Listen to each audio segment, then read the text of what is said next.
Quiero daros la bienvenida y las gracias por acudir a este encuentro de inicio del Think Tank Círculo de Pensamiento Innovador dedicado al ámbito educativo de enseñanza obligatoria. Una apuesta clara, concreta y a largo plazo de esta asociación de empresarios por la calidad educativa, fundamento esencial de una sociedad saludable, catalizador imprescindible de una convivencia rica y constructiva y elemento esencial en la generación de empleo, ¿por qué no decirlo también? Gracias a nuestro anfitrión, la Fundación Cajasol, y a su presidente, Antonio Pulido, por acogernos en su casa y por apostar también por esta iniciativa de nuevo cuño. Y como no, una vez más, gracias a Inger Enqvist, que no lo pronuncio bien, pero ¿verdad, Inger? Nuestra invitada de hoy, que ha venido directamente de Suecia para esta intervención. A todo esto, yo soy Fernando Seco, el presidente del Círculo de Empresarios del Sur de España. Este círculo de pensamiento innovador que abrimos hoy tiene por objeto aprender de los mejores y crear una cultura innovadora, original y de calidad, no solo entre los empresarios del sur de España, a quien se dirige la asociación inicialmente, sino hacerla también extensible a todos aquellos ámbitos sociales que pueden ser multiplicadores de las cosas buenas.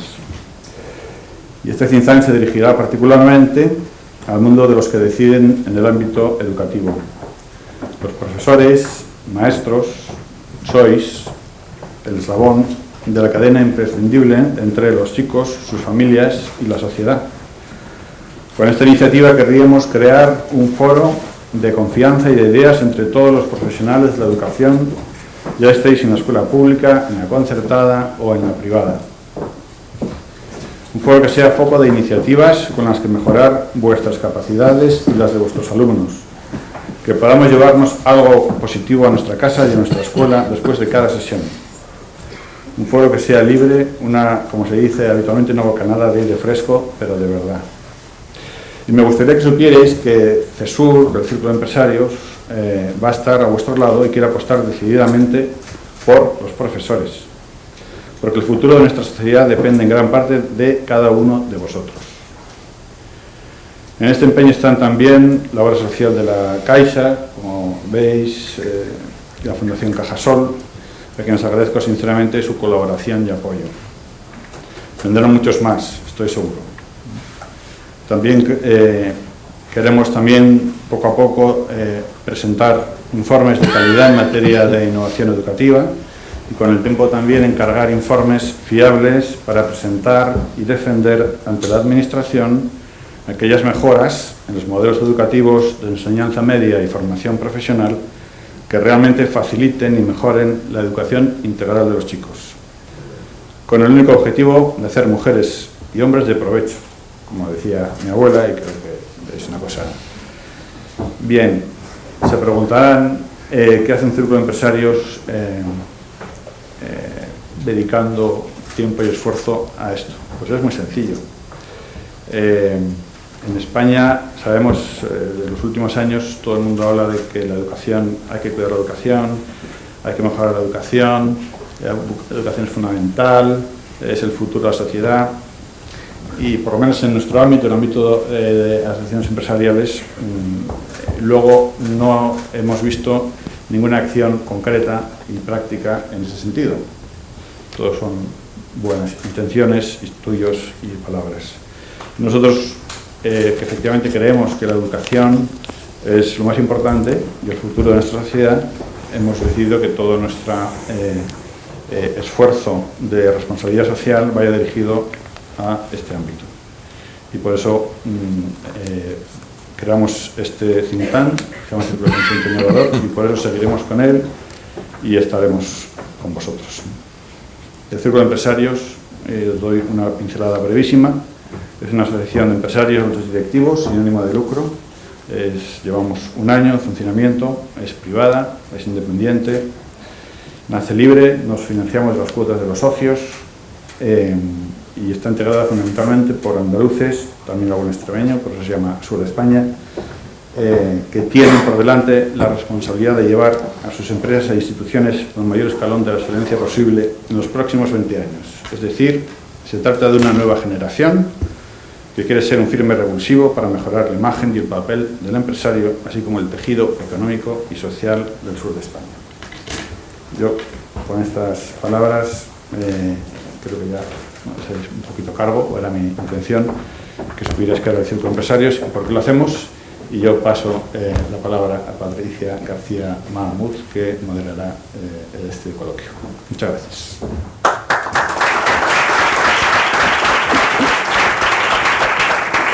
Buenas tardes. Yo voy a prescindir del atril. Fernando, lo reservamos para las cosas importantes. Gracias a todos por venir. Hay mucha vida aquí, muchos exámenes, muchos seminarios, muchos recreos. Todo eso lo llevan ustedes en la mochila particular que lleva cada uno. Y sí, ustedes han optado por estar aquí esta tarde y no estar cómodamente en casa, sacudiéndose el peso de esa mochila. Bueno, pues una de dos, o están ustedes un poco locos, que no es malo del todo, no tiene por qué serlo, o podemos decir que están en búsqueda de la excelencia educativa. No están mal orientados, desde su sitio han hecho bien, porque contamos con una mujer que ejemplariza esa autoexigencia, ese rigor, esa búsqueda de la mejor versión de nosotros mismos y bueno, de este mundo, ¿no?, que tenemos que ordenar. Ese mundo que mira a los países nórdicos y que se pregunta, ¿pero cómo lo hacen? ¿Cómo lo hacen? ¿Cómo consiguen que sus niños sean los más brillantes? ¿Cómo es posible que tengan las tasas más bajas de fracaso escolar? ¿Cómo es posible que los expedientes más excelsos elijan, en lugar de estudiar medicina o ingeniería, elijan magisterio? ¿Cómo es posible? ¿Cuál es el secreto? Bueno, pues ella viene de ese planeta lejano para ayudarnos a desmenuzar todo el conocimiento que sin duda ella va a volcar aquí hoy y llenar este think tank, este tanque de ideas del Círculo de Empresarios del Sur de España. Contamos con dos profesionales de una fértil trayectoria que representan dos de los tipos de escuela que existen en España, la escuela privada, la escuela pública.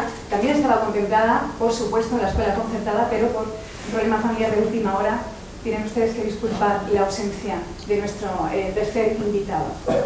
Una breve pincelada sobre la trayectoria de estos profesionales. Nos acompaña doña Patricia Jiménez Nacher. Bienvenida, Patricia. Gracias. Ella es profesora del Instituto Federico Mayor Zaragoza de Sevilla, habiendo sido directora en otros dos institutos antes, el Antonio Domínguez Ortiz en Sevilla y el María Inmaculada en Mairena del Alcor, y antes fue jefa de estudios en otros centros, es decir, que estamos ante una muy larga trayectoria en el ámbito de la gestión pública para esta doctora en biología. Y luego nos acompaña también don Luis Reigoñi, que dirige desde el año 2007 el Colegio San Francisco de Paula, doctor en Ciencias Químicas por la Universidad de Bolonia, en Italia, y de Sevilla. Representa ya la cuarta generación de la familia Rey al frente de este colegio que, como saben, es privado, es laico, independiente, fundado en el año 1885. Me tienen que perdonar esta brevísima aproximación a sus trayectorias, pero los vamos a conocer mejor escuchándoles. Y ahora sí, finalmente, les tengo que presentar a quien es catedrática de español en la Universidad de Lund, en Suecia, miembro durante años del Consejo Sueco de Educación Superior, asesora del Ministerio de Educación sueco y autora de una treintena de obras que han dado luz y seguirán dando a educadores. En esa sociedad en la que un claustro de profesores es un cuerpo de élite, ella es maestra de maestros. Ahí es nada. De manera que para mí es un honor presentarles a la señora Inger Engelbich.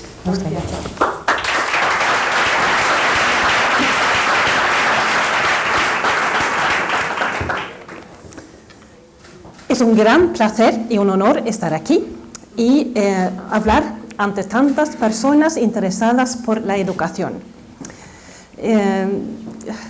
El tema es qué es lo que puede aprender Andalucía de las experiencias nórdicas. Y voy a dar un buen ejemplo y un ejemplo no tan bueno, porque se aprende de lo bueno y de lo malo, de todo se aprende. Voy a utilizar también para mi razonamiento un informe McKinsey. Hay dos informes McKinsey. Uno de 2007 que dice, en resumen, que el factor más importante es la calidad del profesor.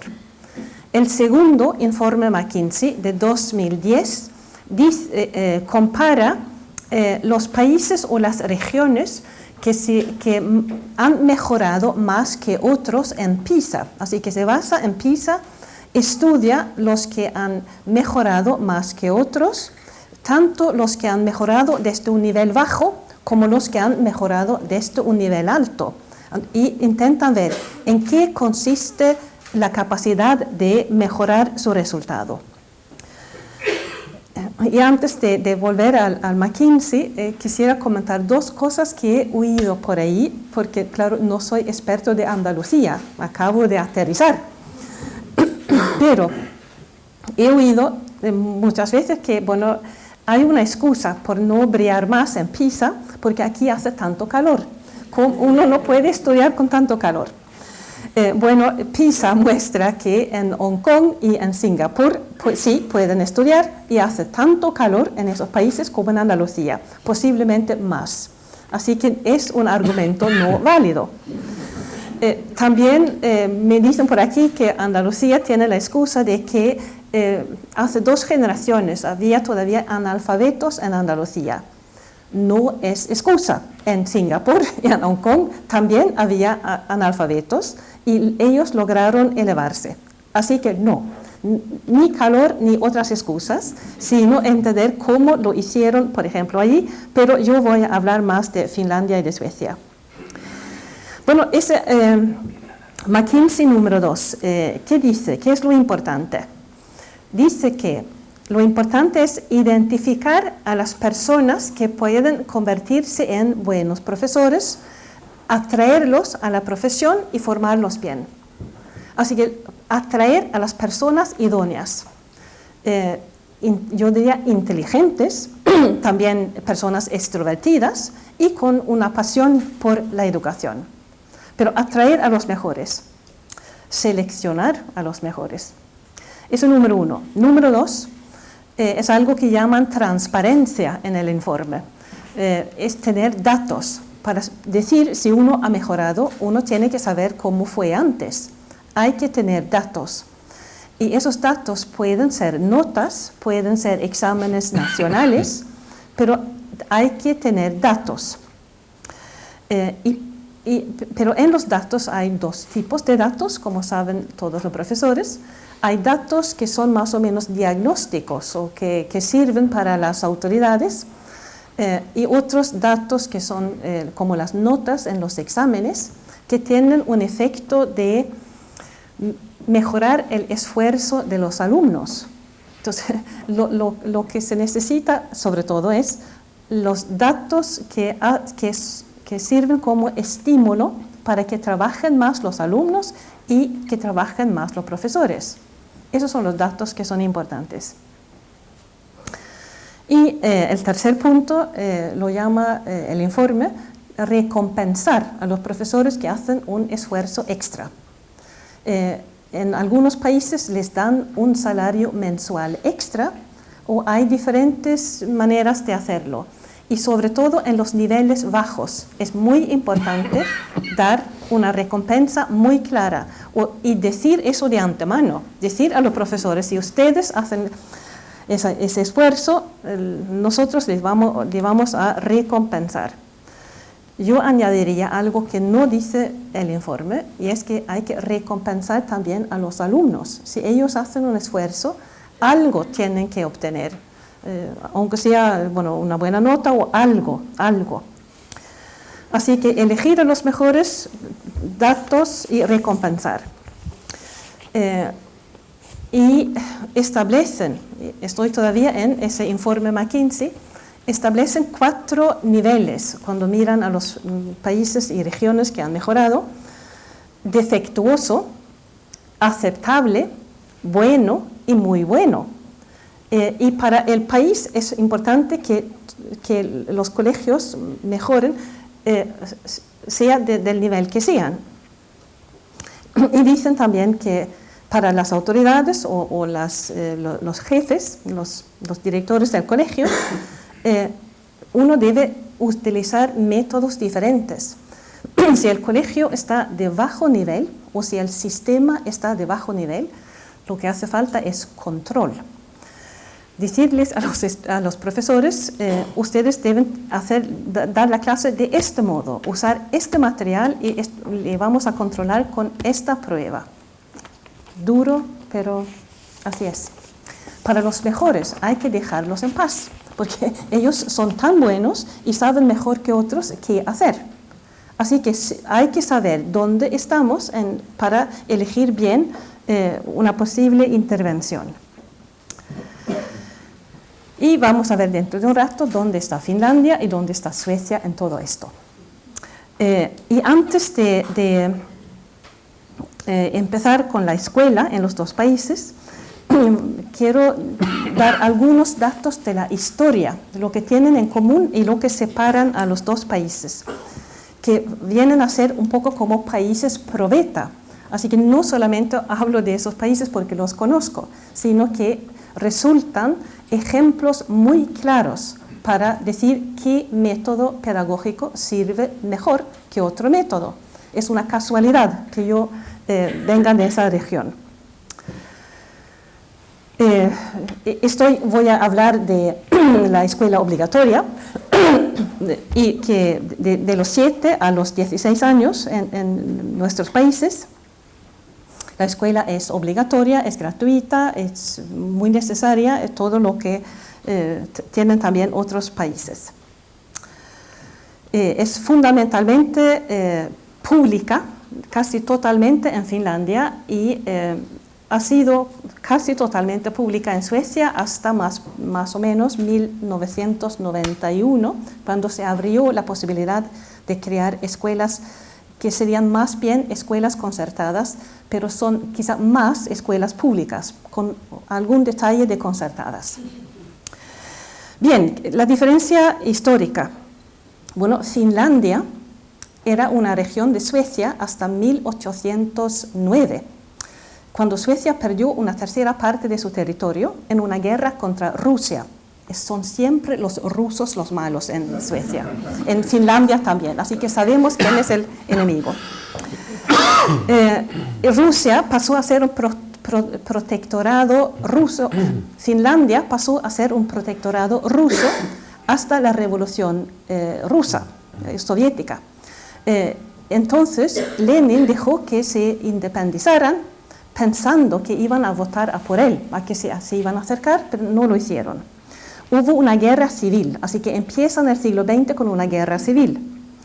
Durante la Segunda Guerra Mundial, Finlandia sostiene 2 guerras contra la Unión Soviética dentro de la Guerra Grande, guerras de las que apenas se hablan al comienzo de la Segunda Guerra Mundial y al final. Y Finlandia, bueno, pierde la guerra en el sentido de que, pero puede salvar su independencia y tiene que dejar toda una región a Rusia, a la Unión Soviética, y realojar a la gente que abandona esa región. Y parte de Finlandia está destruida. Así que hay un tiempo muy difícil después de la guerra. Después hay otro tiempo difícil. Logran eso industrializando rápidamente Finlandia. Hay otra crisis en 1990 cuando se disuelve la Unión Soviética porque tenían contratos con los rusos. Cae Finlandia otra vez. Ahora están en otra crisis también, porque la compañía estrella Nokia tiene graves problemas y Finlandia exporta madera y papel de periódicos y la gente no compra periódicos. Así que hay otra crisis. Digo todo esto para decir que la experiencia histórica de los finlandeses es que la vida es difícil, los reveses pueden llegar en cualquier momento, no puedes controlar eso, lo que puedes controlar es la educación de tus hijos, eso es lo mejor que puedas dar a tus hijos, una buena educación.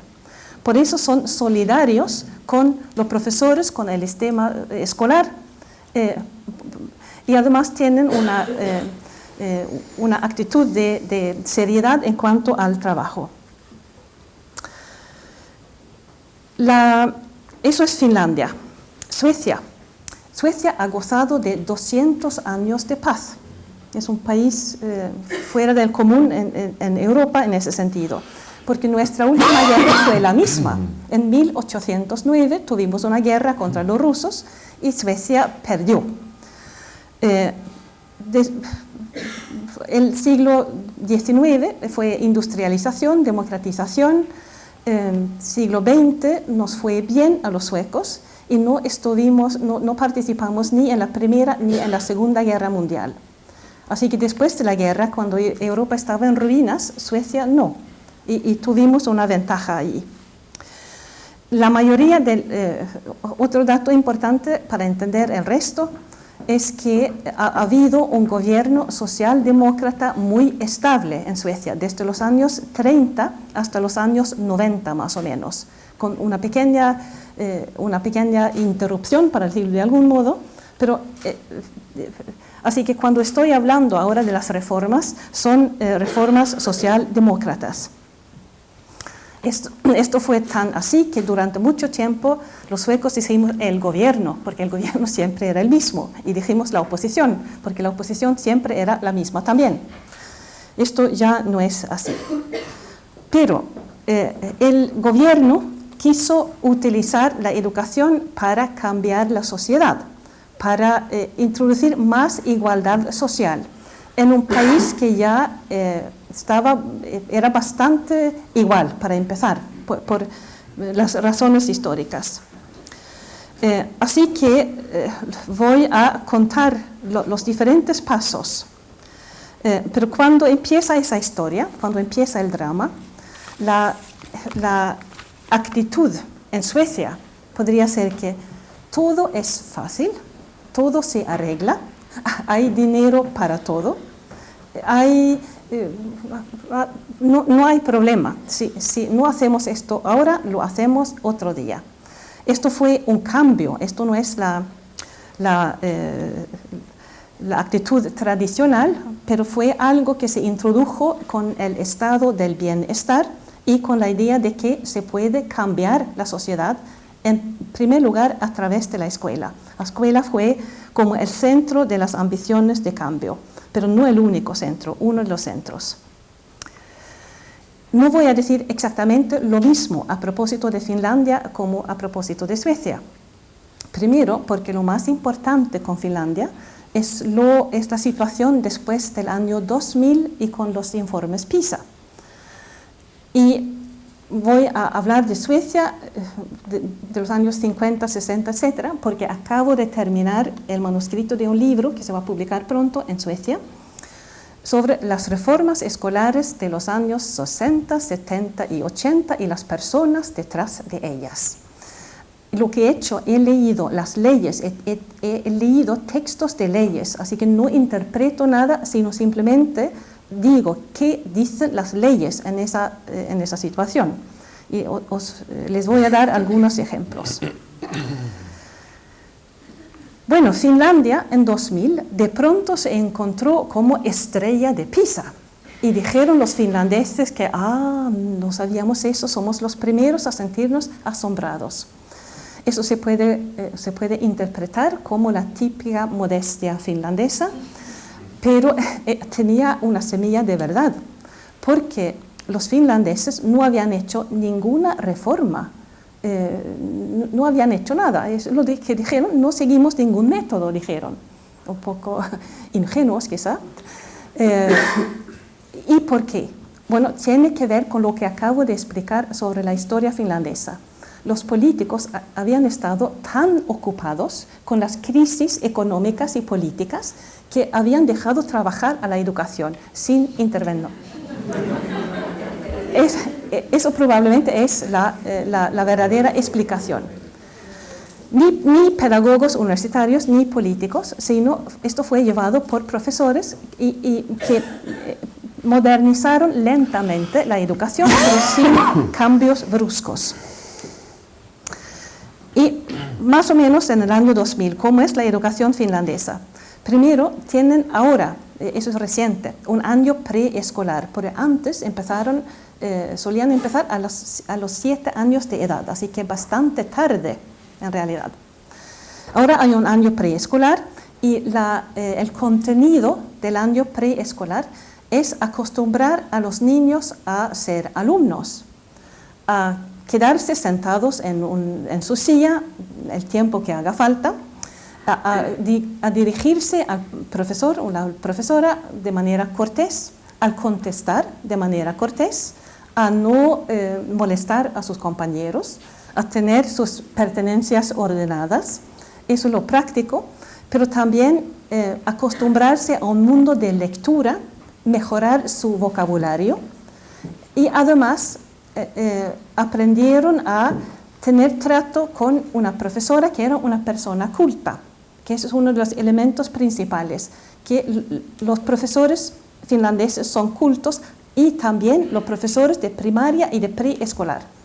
Un niño finlandés no encuentra nunca a un representante de la escuela que no sea una persona culta. Eso tiene un valor enorme. Porque eso es invisible, pero está allí. En la primaria lo más importante es la lectura. Y los finlandeses tienen, como los españoles, una lengua que es muy fácil la relación entre pronunciación y ortografía es fácil. Trabajan con la lectura y si alguien tiene problemas, utilizan lo que llaman la educación especial. Así que hay un profesor especializado en trabajar con niños de manera intensiva para después reincorporar al alumno al grupo. La idea es no crear grupos paralelos, sino trabajar con intensidad en el alumno y después a ver si se puede integrar otra vez al grupo. Y sobre todo que nadie tenga un retraso en la lectura. Eso es la tarea principal. Doy un salto al nivel de la ESO y lo mismo en esa etapa, que es la más difícil, los alumnos finlandeses se encuentran con buenos profesores con buenos conocimientos de sus materias, inteligentes y con buenos métodos.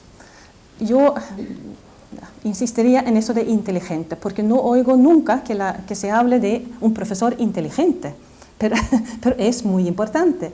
Un profesor inteligente capta rápidamente lo que oye, sabe aprovechar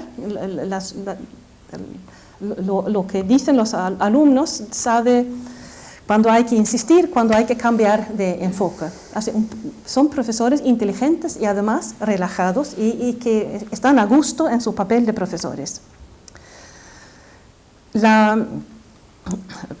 Uno de los secretos con la ESO finlandesa, y claro, PISA es producto, eso se hace el último año de la ESO, es que después de la escuela obligatoria, los alumnos finlandeses pueden elegir entre una formación profesional muy atractiva y el bachillerato.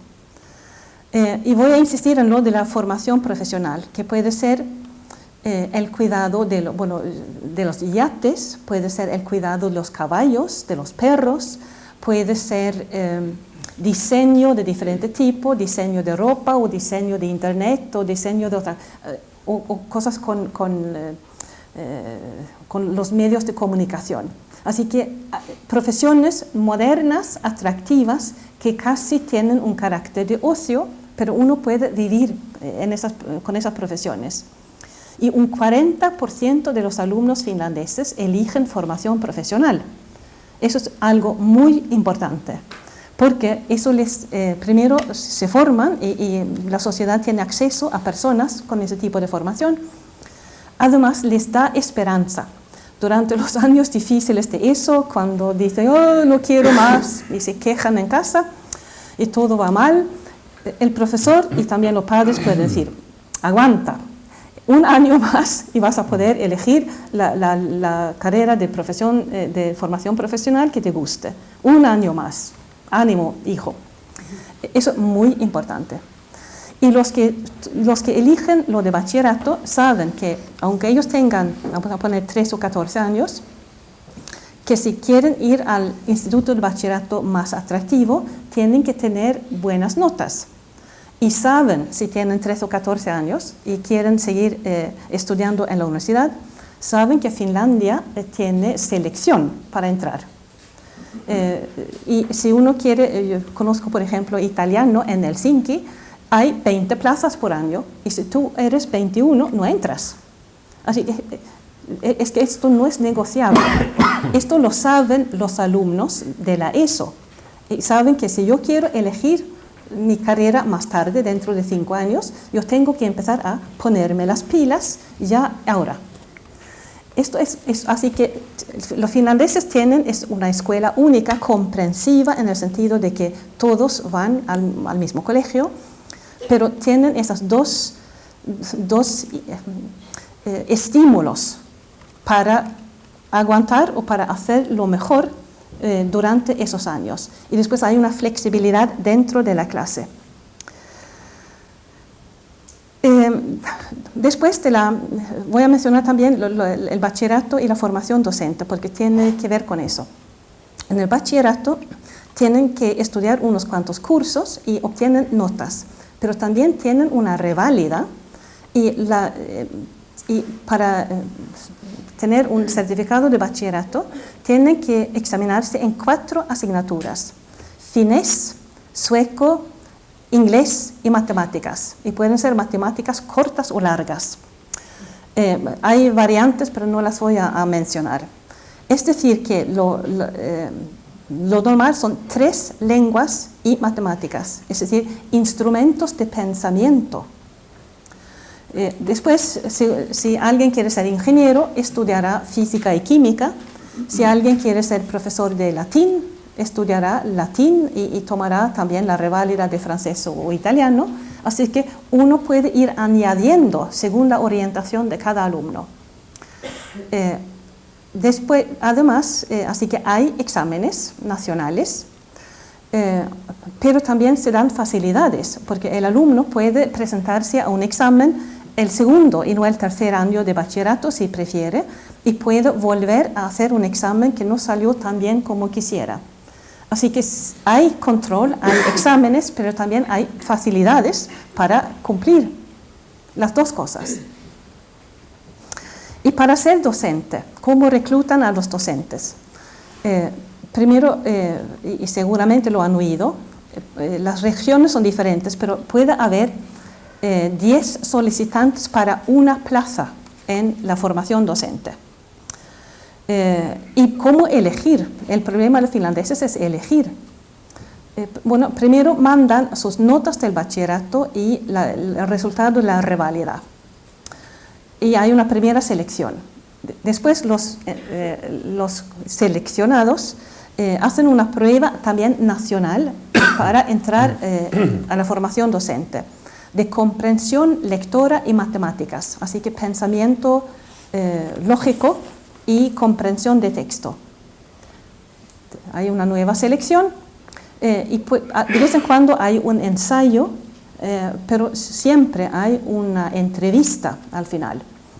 Y entonces los que entrevistan a los solicitantes se fijan sobre todo en el lenguaje. Esta persona habla bien, esta persona va a transmitir una buena idea de lo que es el conocimiento. Y con la idea sencilla de que esta persona va a hablar durante 5 días a la semana, quizás durante 5 horas, durante 30 años.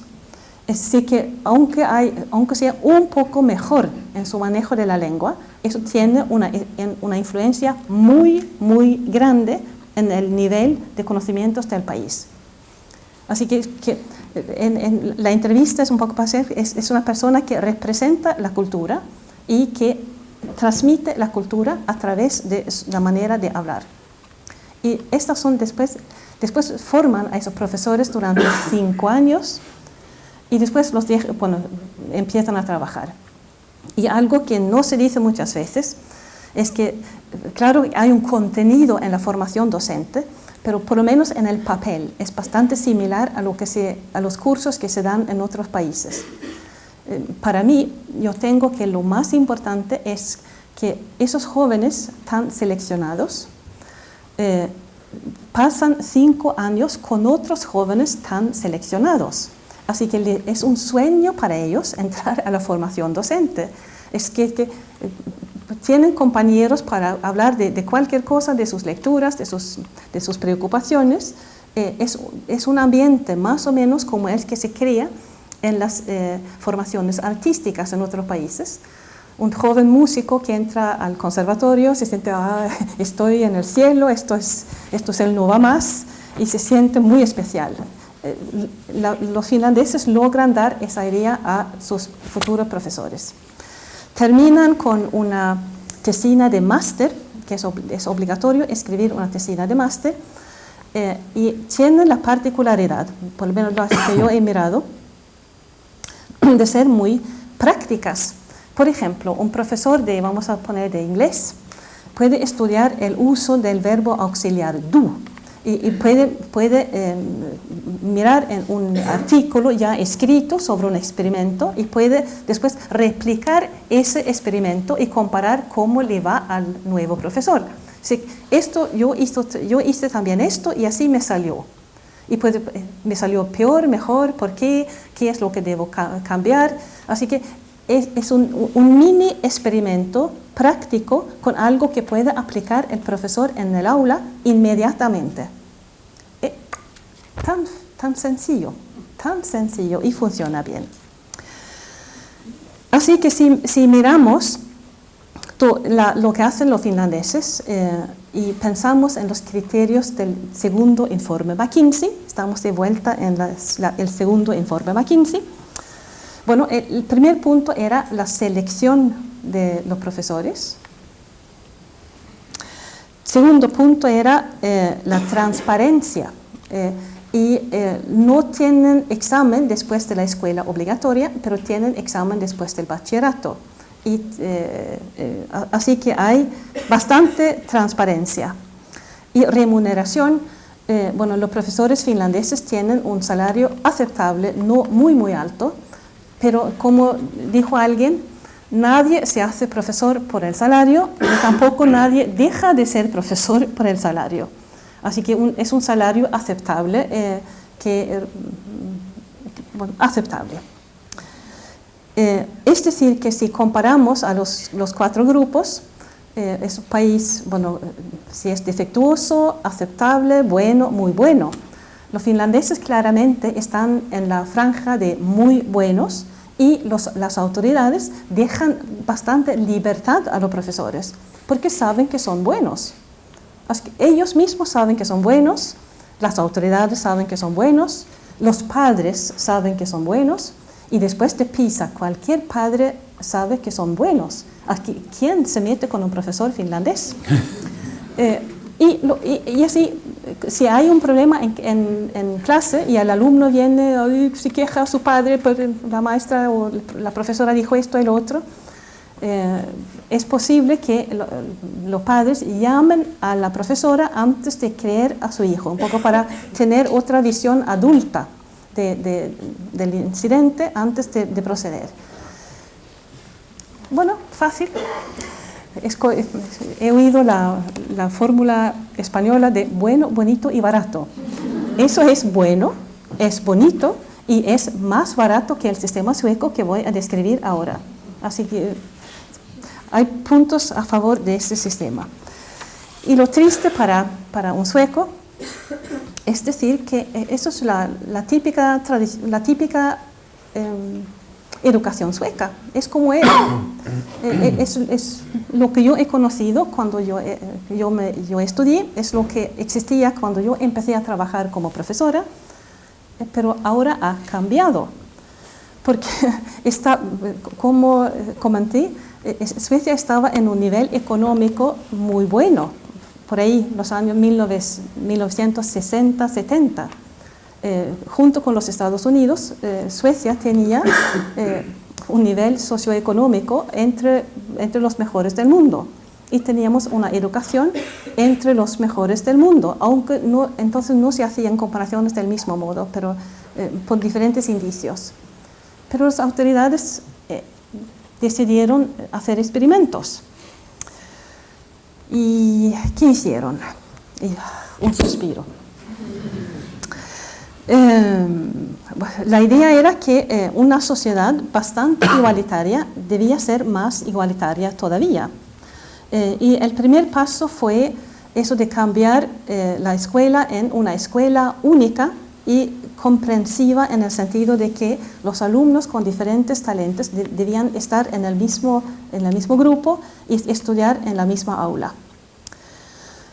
Hay un primer acuerdo en 1950 que decía que si los experimentos que vamos a hacer salen bien, vamos a introducir la escuela única. Los experimentos salieron mal, pero se introdujo la escuela única. Antes de la decisión, todos los profesores, casi sin excepción, todos los profesores de lo que llamaríamos la ESO y el bachillerato, firmaron una protesta dirigida a los diputados diciendo: por favor, no tomen esa decisión, no está probado que vaya a mejorar el resultado, por favor, por lo menos aplacen la decisión. Tomaron la decisión. ¿Y cuál era? Era que se abolía todas las otras formas de educación. Por ejemplo, había escuelas profesionales para alumnos más jóvenes, de agricultura, de hogar, había talleres en diferentes industrias y había lo que se podría llamar quizá en España bachillerato elemental. Todo esto se juntó y sobre todo cambió todo, para todos los alumnos era algo nuevo. Y se decidió que debían estudiar exactamente lo mismo durante 8 años y después el último año, en el 9º, podían elegir diferentes opciones. Pero no solamente eso, sino se decidió que, ya que esto era una escuela obligatoria, no debía tener examen. Así que es sin examen. Y se fue un paso más allá. Se dijo que ya que esto es escuela obligatoria, tampoco puede haber cursos exactamente. Así que no hay ninguna obligación de saber el contenido de un curso y para seguir en el año siguiente. Porque también iba a haber promoción social o promoción automática. Con el mismo argumento, eso es obligatorio. ¿Cómo vamos a decir a un niño que no ha cumplido? Sino promoción automática, una definición muy vaga de los cursos y sin examen al final. Eso es una ruptura absoluta con lo que había antes. Decían los profesores en los experimentos que esto no funciona. Entonces la respuesta de los políticos era que ustedes deben individualizar más. Cada alumno debe tener una atención individual y así van a aprender todos más que en las diferentes escuelas en las que estaban antes. Dijeron los profesores, pero hemos intentado, pero no funciona. Entonces dijeron los políticos: esto va a funcionar en el futuro porque se van a encontrar nuevos métodos de enseñanza. Así que se toma una ley sobre algo que no existe. Y que todavía no existe. Empezó esa escuela única y ya en 1968 se hace una reforma, otra más, y se quita el último año donde había opciones. Se quita la posibilidad de una tercera lengua y se introduce una materia que se llama trabajo libremente elegido, porque había muchos que no se sentaban a gusto en el colegio y se pensaba que si podían hacer durante 2 horas a la semana algo que les gustara y que no fuera conectado con las materias escolares, iban a sentirse mejor en el colegio.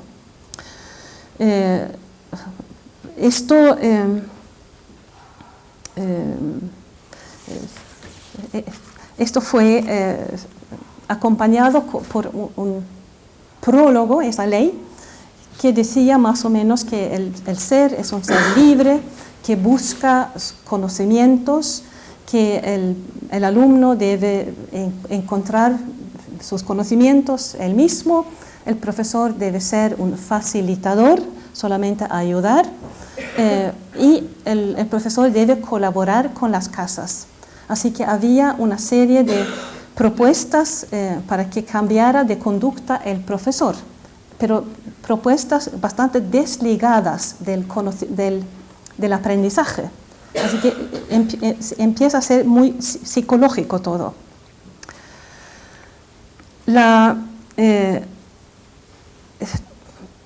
Algunos años más tarde ha aumentado los problemas otra vez, y entonces hay una nueva ley que dice que la nueva escuela iba a ser la misma para todos, y se ha sacado la diferencia en la franja alta, pero hay una diferencia todavía en la franja baja del resultado de los alumnos. Y hay mucha necesidad de educación especial, esto era muy caro y además iba en contra de los ideales.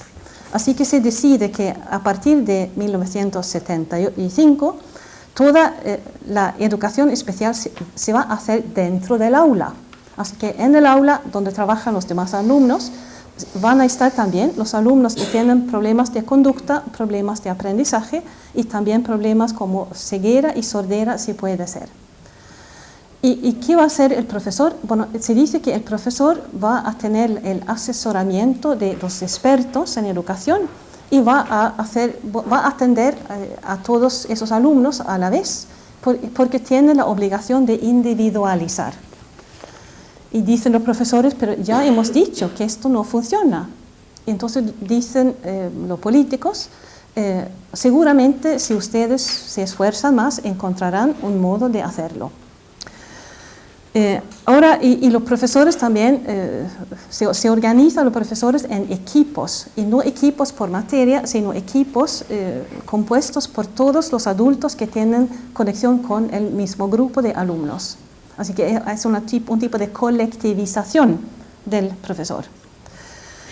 Dos más, después, en 1980, otra vez más, se veía que aquí había problemas y el gobierno no sabía qué hacer. Decidió entonces delegar un 30% del currículum y del dinero a los municipios para que ellos encontraran un modo de llegar a los alumnos y en realidad tener contentos a todos. Eso no se dice así, claro, pero eso era. Y eso del currículum podían elegir un tema que podía ser diferente en diferentes escuelas. Y lo último que voy a mencionar es 1985. Se termina la reforma de la escuela obligatoria con una reforma de los profesores de la escuela obligatoria, porque los profesores también debían ser más iguales. Y entonces los profesores de primaria, de la última etapa de la primaria y de la ESO, debían ser más iguales. Y también los profesores de música, arte, educación física, etc. Y la idea general es que debían tener más asignaturas para poder acompañar a los alumnos durante más tiempo. Y lo más notable es que los profesores de la ESO, que en Suecia tradicionalmente tenían 2 asignaturas, no una, pero ahora iban a tener 3 para trabajar más tiempo con los mismos alumnos. Pero 3 asignaturas en el mismo tiempo, eso quiere decir que serán conocimientos relativamente superficiales. Y eso es lo que dicen, y por ejemplo los profesores de, vamos a hacer música, de pronto tenían que tener otra asignatura además de la música, porque iban a ser como los demás profesores y estudiar también pedagogía. Cuando se presentó esa propuesta, hubo protestas por parte de todas las asociaciones suecas con contacto con la cultura. De una y otra vez dicen que esto no está bien, esto hace bajar la calidad, esto no es aceptable. Y por ejemplo dijeron que los que ahora son profesores no van a querer estudiar de este modo, van a buscar otros campos.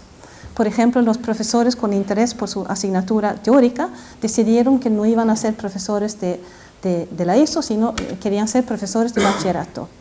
Y un profesor de música intentó, no voy a trabajar en la escuela obligatoria, voy a intentar encontrar otra cosa.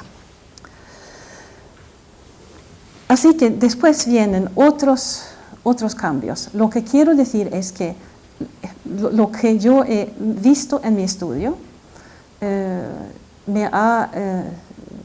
yo pensaba conocer bastante bien el sistema sueco y estas leyes que me han acompañado durante mi vida profesional, pero releyendo todo y subrayando con lápiz rojo, he visto que esto es mucho más ideológico de lo que yo pensaba. Y lo que es triste es que las autoridades saben durante toda esta época que los resultados son malos y que son peores para los alumnos flojos, que supuestamente eran los que iban a beneficiarse de las reformas. Entonces, la única conclusión que puedo sacar es que esto es un cinismo.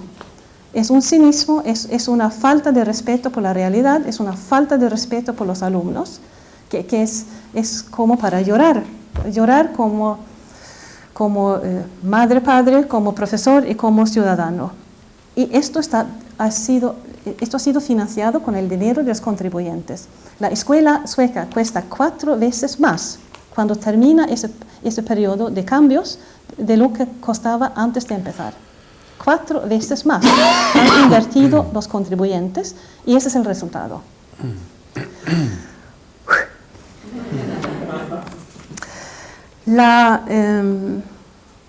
Después no voy a entrar en lo que se hizo en los años 90 y después de 2000, pero Suecia ahora, con los datos PISA, es uno de los países que baja. Los países intentan subir en PISA.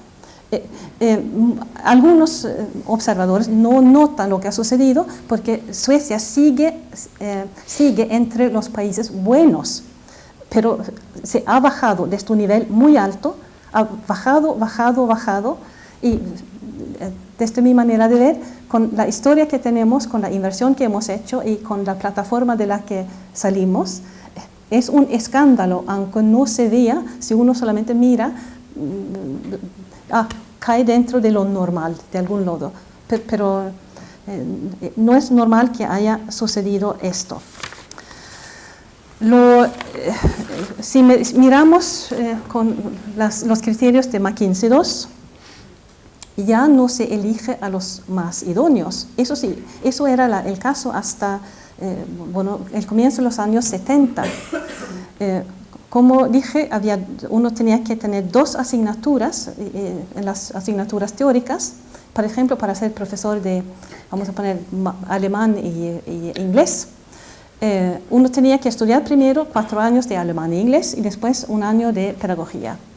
Y para entrar a ese año de pedagogía, para 4 plazas en mi propia universidad podía haber 60 solicitantes. Es decir, que Suecia tenía una situación igual a la situación finlandesa. Hoy tenemos un solicitante por plaza. Es decir, que no hay selección. Esto es terrible. ¿Y por qué será? Bueno, porque la situación creada en los colegios con estas reformas no atrae a los mejores estudiantes. Y los salarios, que eran muy aceptables, eran como describía a los salarios finlandeses, no han bajado, pero es que los salarios de los ingenieros, abogados y médicos han subido y los salarios de los profesores no. Así que en comparación, se trata de una proletarización del profesorado. Así que el salario no atrae y tienen que pasar por la formación docente en la que domina los pedagogos que han introducido los métodos que han hecho bajar la escuela. Eso tampoco atrae a los mejores estudiantes que dicen, bueno, en esto no me meto, no creen en eso. Y la transparencia, así que durante mucho tiempo no ha habido exámenes, como dije antes, ni después de la escuela obligatoria, y después se abolió también la reválida después del bachillerato. Ha habido algunas pruebas nacionales, pero exámenes no. Y cuando llegaron los primeros datos PISA, las autoridades suecas dijeron que quizá no tan buenos los resultados como pensábamos, pero nuestros alumnos saben otras cosas. Y supuestamente era una adaptación social. Y antes de dejar eso, ¿cuál es esa nueva pedagogía que ha introducido Suecia, como la mayoría de los países occidentales? Es la idea de que el alumno, el profesor no debe enseñar, sino debe funcionar como facilitador, ayudante. Que el alumno básicamente busca los datos y aprende solo. Que los exámenes no ayudan para aprender, sino simplemente ayudan para empollar y después olvidar. Que las notas no sirven, sino son estresantes, y que el aprendizaje debe ser lúdico. Y que los alumnos deben elegir las tareas que quieren hacer, etc. Así que Suecia apostó a lo moderno, podríamos decir, y seguramente si hubieran sabido el resultado, no hubieran entrado por ese camino, pero como dijo la ministra que introdujo 2 de las reformas, ella dijo: yo creo en las reformas, yo creo en las ideas. Así que por creer en las ideas, se hizo un experimento macro con toda la sociedad y a un precio muy elevado. Así que si utilizamos PISA, McKinsey, que es Suecia es un ejemplo al revés. Suecia es un ejemplo de cómo se puede destruir un sistema que está muy bien cuando se empieza, pero utilizando una y otra vez reformas negativas, es posible hacer bajar la calidad de un sistema, aunque se resista, pero si uno sigue, finalmente logra hacer bajar el resultado. Como profesora universitaria, a mí me entristece también que estas reformas han sido propuestas por los pedagogos, que supuestamente son personas universitarias, supuestamente son científicos, escriben tesis, escriben informes, reciben dinero público. Han recibido tanto dinero público sueco que ni siquiera lo voy a mencionar. En este momento hay 167 catedráticos de pedagogía con algo, 167 catedráticos, y está bajando la calidad. Es que si la pedagogía, tal como se presenta con esas novedades, si fuera una ciencia, Suecia estaría por las nubes, porque hemos introducido todo lo que han dicho los pedagogos. Así que un problema ahora cuando hay que cambiar es que está instalado un grupo supuestamente científico que va en contra de las reformas que necesitamos hacer. Voy a dejar Finlandia y Suecia y voy a decir 2 o 3 palabras de Andalucía antes de dejar la palabra a otras personas. Cuando yo miro, y vuelvo a decir que ustedes son los expertos de Andalucía y yo solamente voy a decir 2 o 3 cosas. Cuando oigo lo que se ha hecho en Andalucía y comparo con los caminos elegidos por Finlandia y por Suecia, a mí me parece que Andalucía debería haber elegido el camino de Finlandia, pero eligió el camino de Suecia, más bien.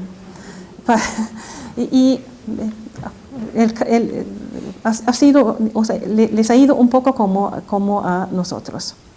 McKinsey dice también que para que haya un cambio educativo, han identificado 3 factores que se dan cuando una región, un país realmente hace un esfuerzo grande. Primero, una crisis socioeconómica fuerte, la impresión de crisis hace reaccionar un sistema. Otro es un informe con datos que parecen escandalosos para la población. Eso también puede ser un motor para que haya cambio. Y el tercer elemento, hay que tener un líder político apasionado por la educación. A ver si es el alcalde de Málaga aquí. Un líder y que esté en su puesto durante unos 5 o 6 años, pero la buena noticia es que con 2, 3, 4 años, ya es posible ver una mejora. Y dan muchos ejemplos. Ese informe está en la red y está también en español. Es que es fácil consultar ese texto.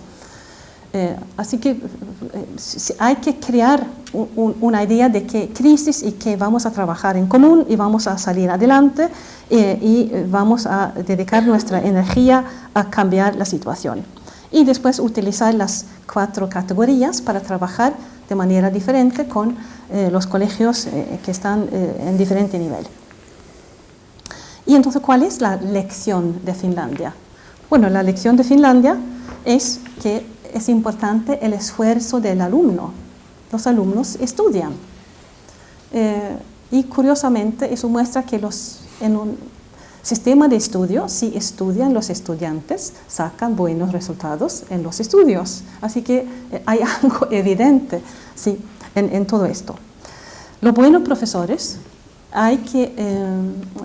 probablemente hay que tener hay que elevar la exigencia para entrar a la formación docente. Seguramente durante un tiempo no habrá candidatos suficientes para cubrir las plazas, pero es mejor en un horizonte de 3 o 4 años habrá candidatos, y también hay que ser más exigente durante los estudios de docencia, para que alguien que haya pasado por esa experiencia, cuando salga, que todo el mundo diga, ¡ay, qué bien! Has estudiado magisterio, has estudiado esto y lo otro, te felicito y lo has terminado muy bien.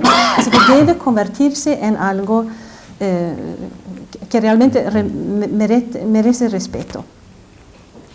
Y a propósito del fracaso escolar, la lección finlandesa es dedicar los esfuerzos al primer año o a la primera fase de la lectura. Estar absolutamente seguro de que todos los alumnos del grupo lean bien antes de empezar con otra cosa. Nadie puede pasar, así que es algo absoluto, no negociable. Tienen que leer relativamente bien para seguir adelante. Y paro juvenil, allí también hay un consejo finlandés. Dicen que si viene alguien a pedir una subvención de paro y no ha terminado la formación profesional, mandan de vuelta a esa persona a la formación profesional. No hay ninguna subvención antes de la edad de 24 años, antes de haber terminado formación profesional.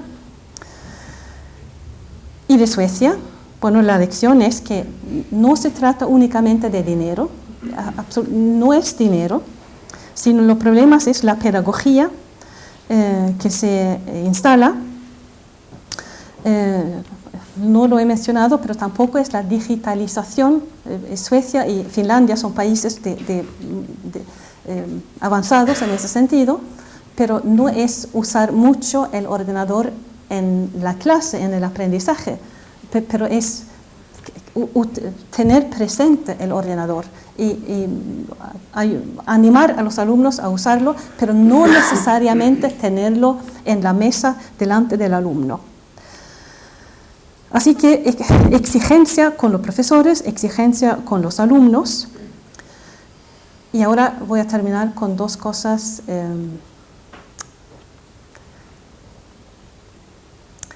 no sé cómo calificarlas. Primero, ¿qué quiso obtener Suecia con sus reformas? Bueno, más igualdad. Y se dijo que aunque bajara el resultado del aprendizaje, esto no importaba tanto porque iba a haber más igualdad. Bajó el resultado y bajó también la igualdad. ¿Qué hizo Finlandia? No pensó ni en una cosa ni en otra, sino siguió como siempre y salió en el año 2000 con unos resultados más altos y una igualdad más alta también. porque habían seguido estudiando de manera bastante tradicional. Así que eso es lo bueno, irónico o lo que quizá vaya en contra de lo que piense la gente. Pero ahora voy a destruir todas sus ilusiones. Porque ¿qué ha hecho Finlandia? No sé si saben, es absolutamente escandaloso. Porque, como dije, tienen una crisis económica otra vez. Y como cada vez en cada crisis económica son diferentes los políticos, y como los políticos, por PISA creo yo, se han dado cuenta de que eso de la educación es muy importante, los políticos han mirado hacia Suecia y han visto que en Suecia nos va bien en cuestión de innovación. Eso de Spotify, eso de Skype, los juegos electrónicos, hasta hay muchos suecos que son compositores para canciones de Eurovision. Así que escriben canciones para otros países. Así que competimos contra nosotros mismos. Así que le va bien a Suecia en muchos de esos campos modernos. Y parece que, esto no lo sé, eso es una hipótesis, parece que los políticos finlandeses de hoy, que son diferentes de los de hace 10 años, parece que piensan que con un poco más de desorden quizá haya más creatividad. Es una hipótesis, porque la nueva ley escolar finlandesa tiene muchos rasgos en común con las leyes suecas. Se alejan de lo que era tradicional. Entonces hay una intervención de los políticos y de los pedagogos. Yo he escuchado una explicación de los pedagogos finlandeses y suenan como pedagogos suecos. Así que en Finlandia, si termino con eso, cuando dijeron los finlandeses en 2000 que estamos asombrados, no sabemos interpretar esto, no habíamos hecho nada, no seguimos ningún método especial, quizá fuera verdad, es que no entendían lo que habían hecho, lo que habían logrado. Y 15 años más tarde demuestran otra vez más que no habían entendido por qué les había ido tan bien y están destruyendo, están haciendo lo que hizo Suecia, están destruyendo algo muy bueno porque no entienden lo que tienen. Ay, cómo es el mundo.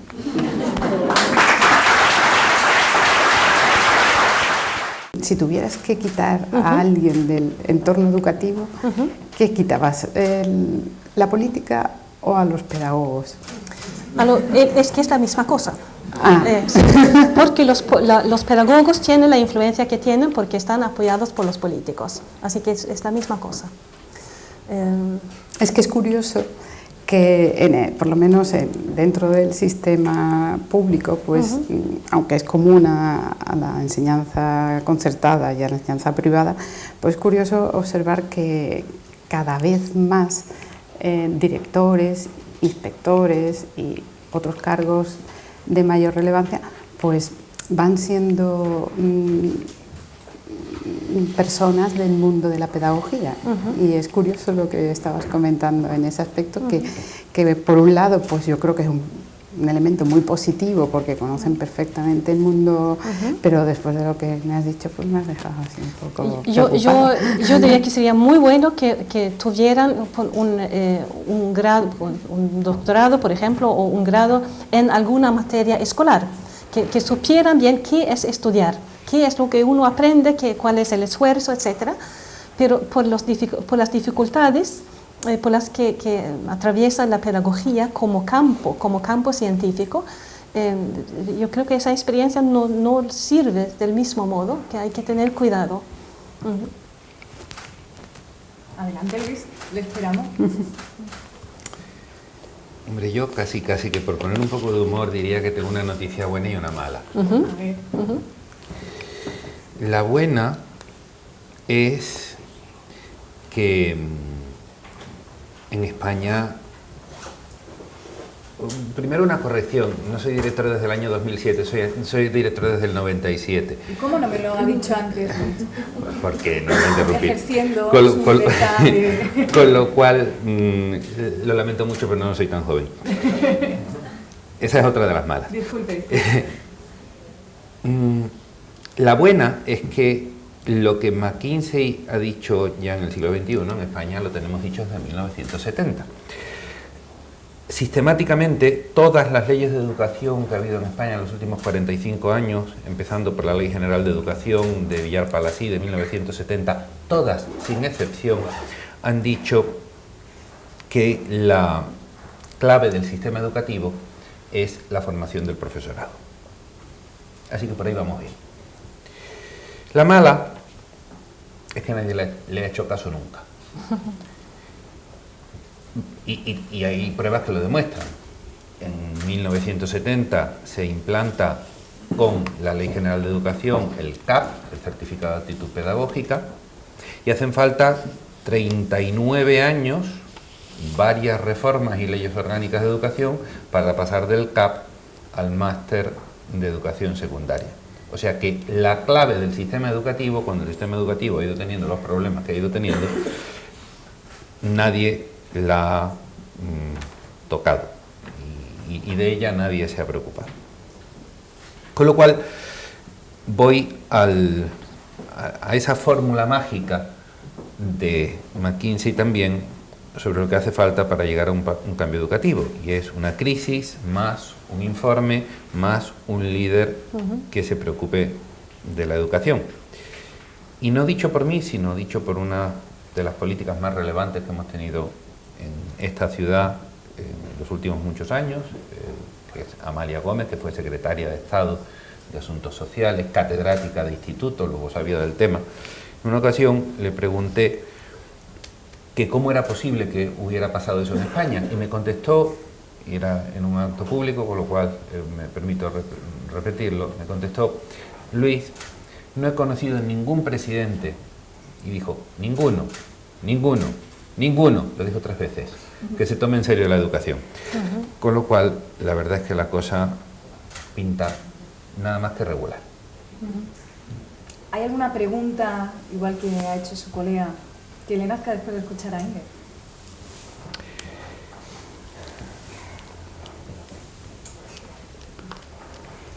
O le formulo otra cuestión. De lo que han escuchado sobre el modelo finlandés, ¿qué les ha suscitado más envidia? Llevándolo al ámbito público, al ámbito privado, ¿qué es lo que quisieran? A mí siempre me ha llamado muchísimo la atención que con, pues no sé, una media de 26 años, tú seas capitán general hasta el final de tus días en la profesión docente. Es decir, que uno alcanza un valor administrativo o dentro de la enseñanza pública, o si no, pues en un colegio. Y de ahí no tiene otra capacidad de promoción, nunca. Ya solamente la parte primera de selección, ya bajo mi punto de vista, está muy obsoleta. Es súper complicado cambiarlo porque la mentalidad española de la oposición, del acceso a la administración y tal, pues es así, y quizá pues yo creo que es un gran reto para ir planteándonos cómo cambiar esto. Pero esa selección del profesorado a mí me gusta, me ha parecido muy interesante, porque creo que eso de llegar con 26 años y encontrarse que ya uno no puede promocionar para nada, o lo que puede promocionar va dentro del orden de administración, como cargos de gestión, que muchas veces pues terminan a veces hasta mezclándose con tintes de ideológicos y políticos y tal. Llega un momento que para mí como docente ahora mismo es una pena, porque mi profesión me gusta. Y sin embargo, dices, escuché no recuerdo a quién, lo siento, no me acuerdo, que decía que cada 12 años teníamos que cambiar de actividad. Decía, hay gente que se lo toma muy en serio, cambia de marido, cambia de esposa o lo que sea, o cambia de casa, pero que decía que era un ciclo que de 12 años pues necesitamos cambiar. Y entonces, pues, el profesor que lleva 12 años empieza a decir, ay, pues yo podría ser el jefe de estudio, pues yo podría ser el director, o cuando lleva 12 años de director dice, pues ahora podría ser el inspector, y así vamos. porque quizá no haya dentro de la profesión docente una capacidad grande de promocionarnos y de entender que hay otras vías que no sean las puramente administrativas. Para mí eso es una cosa que me ha parecido muy envidiable, la selección y, por supuesto, me imagino que la promoción, que también la deben tener presente. Yo quisiera comentarlo, pero desde un enfoque ligeramente diferente.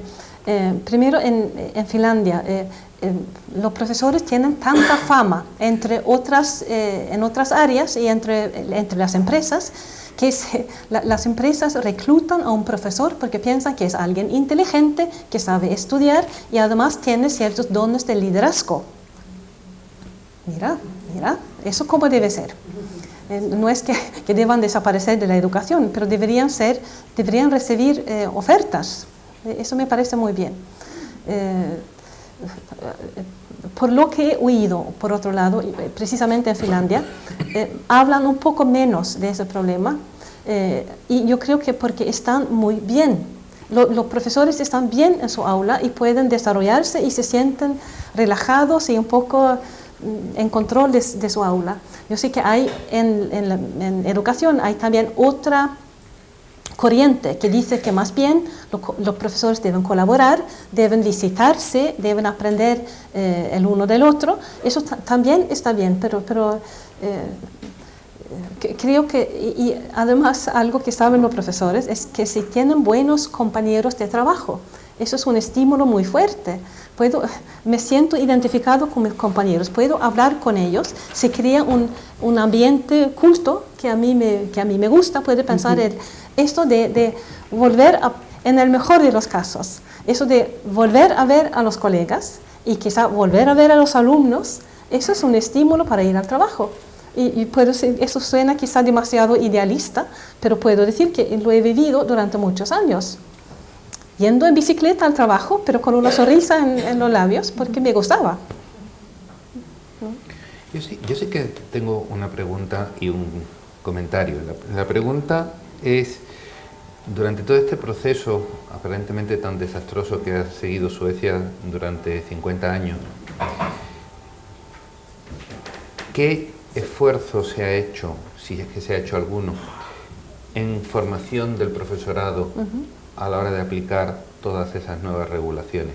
Esa es la pregunta. El comentario: hombre, cuando uno tiene 10 solicitantes por cada plaza es más fácil hacer una selección que cuando no los tiene. Entonces creo que también uno debe pensar que primero habrá que estimular esa demanda si quiere uno poder seleccionar. Pero me interesa mucho la respuesta a esa pregunta. Sí. La primera pregunta es que sí, hubo muchos esfuerzos por entusiasmar a los profesores a propósito de las reformas.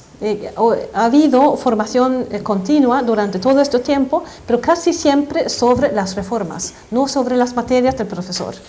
Así que muchísima formación y siempre lo que querían que las autoridades que oyeran los profesores.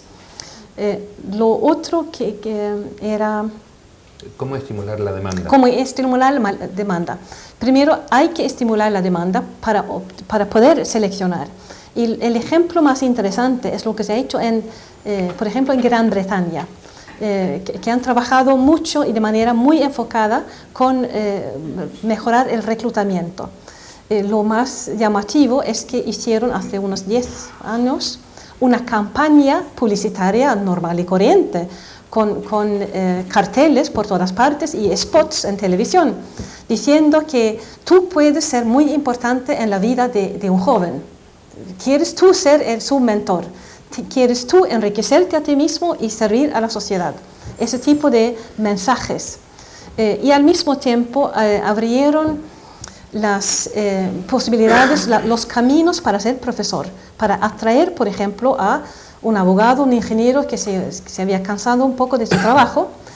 Había vías más rápidas para llegar a tener los papeles para trabajar como profesor. En un momento se dijo que había 20 o 25 maneras de convertirse en profesor. Así que, y además se abrió la posibilidad de reforzar el salario de un profesor importante para el colegio. especial para los profesores de las ciencias naturales, que hacen falta por todas partes, fue algo llamado en inglés The Golden Handshake. Es decir, que les dieron una suma al terminar su formación y empezar a trabajar. Diferentes maneras de estimularlos. Así que se dejó la idea de una absoluta igualdad burocrática para todos, para lograr un cambio rápido. Y el cambio ha sido rápido y Gran Bretaña ha subido en PISA, no solamente por eso, pero eso muestra que es posible. Es lo que hay que hacer durante un periodo y después quizás se puede cambiar, cambia la situación y uno puede cambiar los métodos para atraer a profesores. Si les parece podemos regresar o recuperar la pregunta de la que partimos y es si el modelo educativo de los países nórdicos podría traerse, ser importado aquí a España. Me gustaría desarrollar esa idea, ahora que los tengo a los tres juntos, ver si sí, si no y por qué, ¿no? Si esa realidad de escuela pública, gratuita, igualitaria, esas aulas no masificadas, ese profesorado muy instruido y muy motivado, con familias implicadas, como ha dicho usted, Inger, se puede traer aquí. ¿Cuál es su nivel de fe? Es que yo creo que por desgracia somos muy individuales trabajando y eso pues limita mucho el poder extender una visión global sobre el mundo educativo en este caso pues Andalucía. Pero vamos, yo creo que hay muy buenas experiencias, hay muy buenos profesionales, lo que pasa es que no se conocen. Están sumamente metidos en sus centros, dedicados a solucionar los problemas y además de forma muy rigurosa, de forma muy innovadora y sin pasar demasiado por centros reglados de formación del profesorado. O sea, yo creo que hay muchísima vida en Andalucía, muchísimo profesor implicado, muchísimos centros que se plantean cosas diferentes. Lo que pasa que quizá a lo mejor el modelo global pues sí que es lo que yo creo que podría necesitar una revisión de diálogo con el profesorado, que yo creo que también es muy importante escucharlo, porque si no muchas veces nos sentimos como entre las familias y los políticos pues estamos nosotros. Es decir, ¿quién tiene la culpa de que el niño no aprenda? Pues como por un lado la parte administrativa pues no sé, está un poco distante de lo que es la realidad del aula, la familia también muchas veces está distante de lo que le ocurre al niño, pues al final el único elemento que está en medio pues es el que recibe por todos lados, ¿no? Y entonces pues llega un momento que yo comprendo que haya profesores que digan pues estoy aquí, pero si hubiera tenido otro trabajo en otro sitio pues no sé si estaría, ¿eh? Y pese a eso pues sigue habiendo muy buenos profesionales. Entonces pues ¿por qué no? ¿Por qué no? Bajo mi punto de vista, porque lo hay, ¿eh? Lo que pasa es que hay que estructurarlo y hay que contar y escuchar. Yo creo que ahí nos falta muchas veces capacidad de escucha y de diálogo con todos los elementos que están formando parte de ese entramado educativo, que es muy complejo. La pregunta es compleja porque son muchos los factores que hacen que un sistema educativo y más específicamente un centro evolucione de una manera o de otra. Yo no tengo más remedio que hablar de lo que conozco, porque hablar de lo que no conozco me llevaría a decir tonterías todavía más gordas. En Sevilla tenemos dos centros que imparten el diploma del bachillerato internacional: Martínez Montañés y nosotros. Y en la última convocatoria, que fue la de mayo de 2015, fuimos los dos centros de mayor media en toda España en el bachillerato internacional. Luego tan mal no lo debemos de estar haciendo. Eso por una parte. Y son exámenes enormemente rigurosos, que estoy seguro que la profesora Enquist conoce, y que son comunes en todo el mundo. Eso por un lado. Por otra parte, Decía la profesora Enqvist hace un momento, han recibido en Suecia mucha formación los profesores, pero sobre las reformas y no sobre sus materias. Estoy seguro de que al decir eso se refiere no a que a los profesores de química, por hablar algo que conozco porque soy químico, le hablan más del enlace covalente, porque eso ya está en los libros y se puede estudiar por sí mismo, sino de cómo avanzar en el aprendizaje de la química dentro de las materias. Y me parece que eso es absolutamente fundamental. Y me parece que es absolutamente fundamental a la vista de la experiencia. Si nosotros en el colegio hemos conseguido prácticamente erradicar la repetición de curso, estamos dentro de la educación obligatoria cerca del 100%, el 99,7%, 8,9% en los 13 niveles de la educación obligatoria, el 99,8 o 9% de tasa de promoción. Lo hemos conseguido no, por supuesto, bajando los niveles, que sería una fórmula, sino impulsando la formación de los profesores en la docencia de sus materias, en el desarrollo de prácticas colaborativas, etcétera, etcétera, etcétera. Y por tanto, sí que es posible, pero es posible mediante una clara voluntad de mejorar, centrándose en la realidad, analizando la realidad, tomando datos, yendo a esa transparencia del análisis y a partir del análisis la toma de medidas que vayan a abordar aquellas dificultades que se están encontrando y a continuación continuar. Yo creo que exámenes hay de dos tipos. Uno es el que todos nosotros pasamos en nuestro puesto de trabajo, no voy a decir todos los días, sino prácticamente cada minuto, porque una periodista cuando hace un programa, cuando escribe un artículo, cualquiera de nosotros cuando está en su trabajo desarrollando su materia, no digamos de un profesor que se examina ante un tribunal de 25 o 30 personas cada hora de cada día.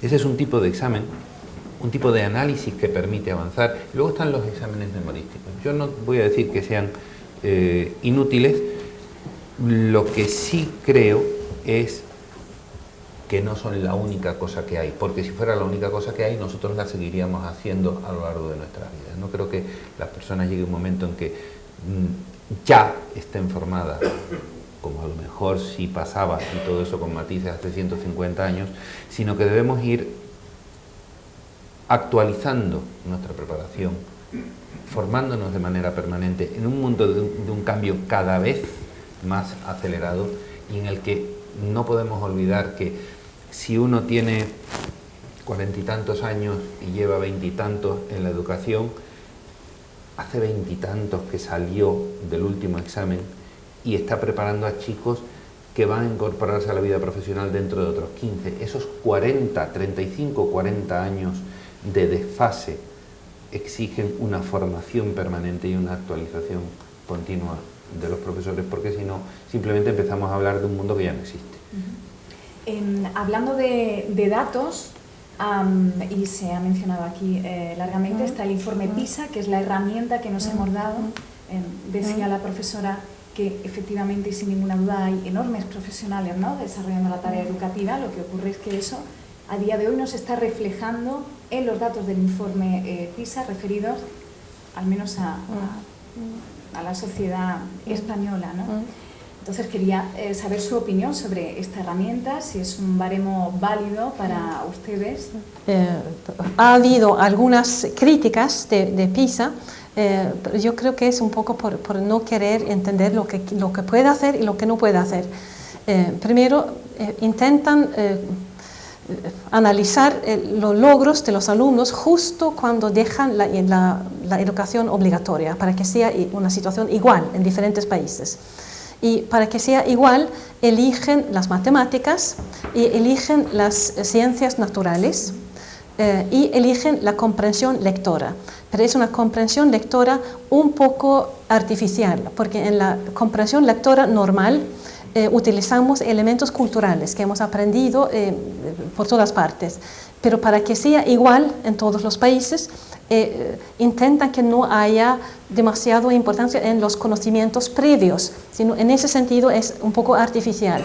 Pero tampoco no se puede hacer de otro modo, porque si no, no se podría comparar. Va a la comprensión, a lo intelectual. Es muy difícil. Yo recomiendo que los adultos intenten hacer las tareas más difíciles en comprensión lectora o en matemáticas, así que tan fácil no es, sino los que logran un buen resultado son chicos muy listos. Pero eso sirve es lo que es. Tiene que ser así para captar lo que es pensamiento, desarrollo de pensamiento y pueda compararse. Después una escuela debe dar una buena base de humanidades, de otras materias que no entran, pero eso es como otra cosa. Es como... estaba escuchando a propósito de la formación y vuelvo un poco a la formación del docente.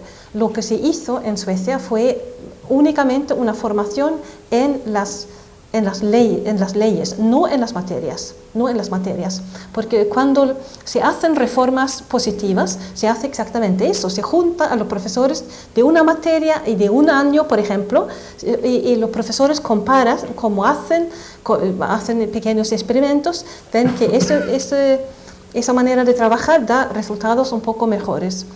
Y quisiera mencionar un caso muy famoso, que es la manera japonesa de mejorar. Seguramente muchos aquí conocen ese sistema. Vamos, por ejemplo, profesores de matemáticas para alumnos de 14 años deciden crear la clase ideal. Se reúnen, dicen qué problemas vamos a elegir, definen el problema, definen con qué números van a trabajar, empiezan a dibujar la